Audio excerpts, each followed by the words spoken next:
தேவி, நான் ராஜு பேசுறேன். பர்மா, இப்ப ஏன் அழற? இவர் தேவி, விஷயத்தை சொல்லு. ராஜு, அந்த பொம்பளை செத்து போயிட்டா. தேவி, இப்ப நான் அந்த பொண்ணு வீட்டுல தான் பேசுறேன். அவளை ஒருத்தன் குத்தி கொல்றத என் கண்ணால பார்த்தேன். தேவி, அவளை யார் கொலை பண்ணது? என்ன துரத்திட்டு வந்தாவ பக்கத்துல இருக்க சர்ச்சில் அடிபட்டு கிடக்குறான். சர்ச்சிலியா? அவரை முதல்ல பிடிங்க, இல்ல அவ என்னைய கொன்னுடுவா. எனக்கு பயமா இருக்கு. நான் வர்ற வரைக்கும் வீட்டை விட்டு வெளியே எங்கேயும் போக கூடாது, புரியுதா?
தேவி, என்னாச்சு தேவி?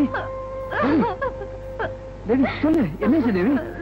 What happened Devi? Please tell me. தேவி, பொண்ணு நான் நினைச்சிருக்கேன், தலையில வேற அடிபட்டு இருக்கு, பார்ட்டிக்கு வரவே இல்லை. என்ன தேவி? சொல்லு தேவி. தேவி ப்ளீஸ் சொல்லுமா. தேவி அழாத, சொல்லு. என்ன தேவி, நான் கேட்டுக்கிட்டே இருக்க, நீ பேசவே மாட்டேங்கிறே. நான் சொல்லல, அந்த பொம்பளை செத்துட்டா. What? எனக்கு தெரியும். அவளை ஒருத்தன் குத்தி கொல்றத நான் என் கண்ணால பார்த்தேங்க. தேவி, என்கிட்ட சொன்ன மாதிரி வேற யார்கிட்டயும் சொல்லிடாத, அப்புறம் போலீஸ் கணேசன் பெரிய பிரச்சனை ஆயிடும். எனக்கு என்னமோ இனிமேதான் பிரச்சனையே ஆரம்பமாகும்னு தோணுது.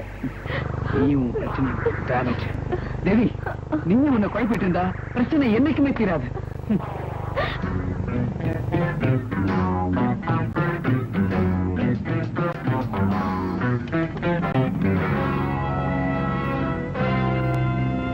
தேவி, இது வரைக்கும் உன் மனசை அரைச்சுக்கிட்டு இருந்த கொலை நடந்து முடிஞ்சு போச்சு. என் ஆசை என்னன்னா, இனிமேலாவது உன் ஞாபகம் எல்லாம் என்ன மட்டுமே சுத்தி இருக்கணும். ஓகே? நடந்ததெல்லாம் மறந்துட்டு இன்னில இருந்து நீ நிம்மதியா இரு.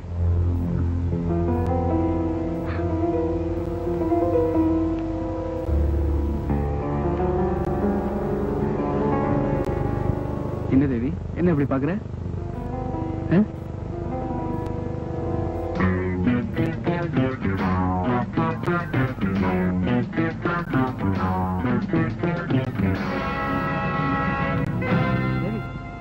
எந்திரிமா.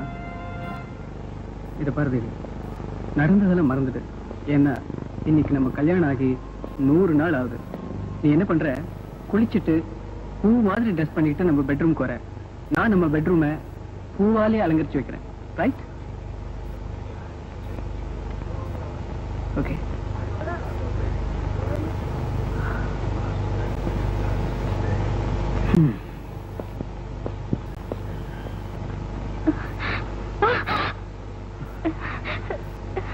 ஏண்டி, நீ என்ன காட்டி கொடுக்க போறியா? Bloody bitch!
நீயும் ராஜுவும் சந்தேகப்பட்டு தேடிட்டு இருக்கிற செக்யூரிட்டி ஆபீசர் ஜெகநாதன் என்கிட்ட சம்பளத்துக்கு வேலை பார்க்கறேன். எங்க அப்பா தன்னோட கெட்ட பழக்கங்களால பரம்பரையா பெரியவங்க சேர்த்து வச்ச சொத்தையெல்லாம் பாழாக்கிட்டாரு. அதனால நானும் எங்க அம்மாவும் நடுத்தருவுல நின்னோம். பசியும் அவமானமும் எங்க அம்மாவை கொன்னுடுச்சு. என்னோட காலத்திலேயே எங்க அப்பாவோட சொத்தை சம்பாதிச்சு காட்டணுங்கிற வைராகியத்தோட சம்பாதிக்க ஆரம்பிச்சேன். சட்டத்துக்கு புறம்பான வழியில தான் என்னால சீக்கிரமா சம்பாதிக்க முடிஞ்சது. நிறையவும் சம்பாதிச்சேன். மியூசியத்திலிருந்து நிறைய கலைப்பொருட்களை திருடி விற்க பார்வதியும் ஜெகநாதனும் எனக்கு கூட்டாளிகள் அமைஞ்சாங்க. தங்க கோபுரத்தை நாங்க திருடினது மியூசியத்துல வேலை பார்த்த உங்க அக்காவுக்கு தெரிஞ்சிடுச்சு. எங்களுக்கு எதிரான முக்கியமான சாட்சி உங்க அக்கா. எவ்வளவோ சொல்லியும் அவ கன்வின்ஸ் ஆகல. முடிவா அவளை கொலை செய்யறதை தவிர எனக்கு வேற வழியே தெரியல.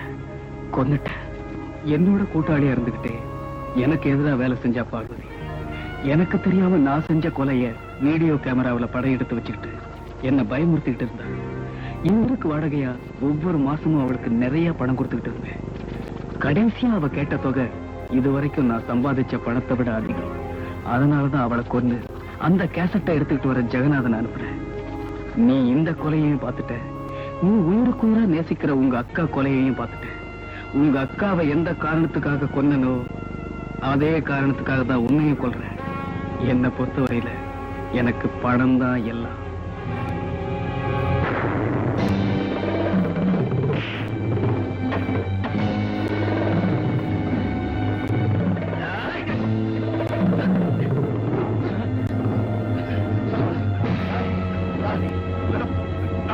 Security officer Jeganathan. யூசியத்துல வேலை பார்த்துட்டு ஒரு காதலி ஜெயா நீ நினைக்கிற மாதிரி யாரோட ஓடி போகல. சில திருட்டு போன விஷயம் அவளுக்கு தெரிஞ்சிட்டதுனால எங்க பாஸ் அவளை கொலை பண்ணாரு.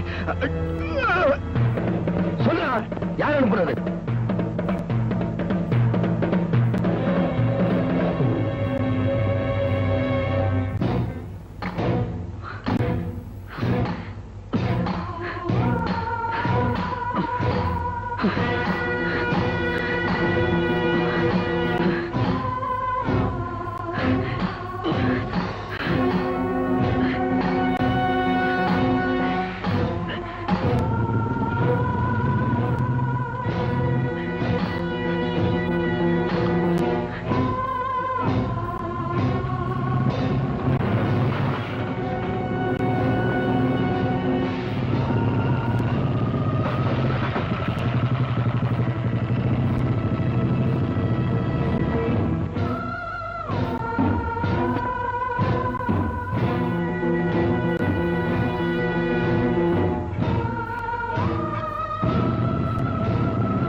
தேவி தேவி தேவி குமார் தேவி எங்க வாட் நான்சென்ஸ் அவ உங்களை வந்திருப்பா நான் நினைச்சிட்டு இருக்கேன் நீ என்னடா என்கிட்ட வந்து கேக்குற ஆமா இது என்ன தலையில கட்டு பிளட் தேவி எங்க நான் போன் பண்ணப்போ வீட்டுல தானே இருந்தா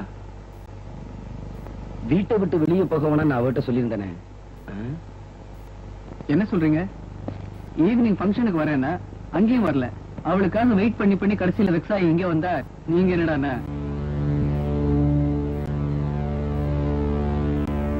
குமார் அவ சொன்னபடி அந்த கொலை நடந்துருச்சு அப்படியா ஆமா குமார் ஒருவேளை போலீஸ் ஸ்டேஷன் போயிருப்பாளோ சரி வாங்க போய் பார்ப்போம்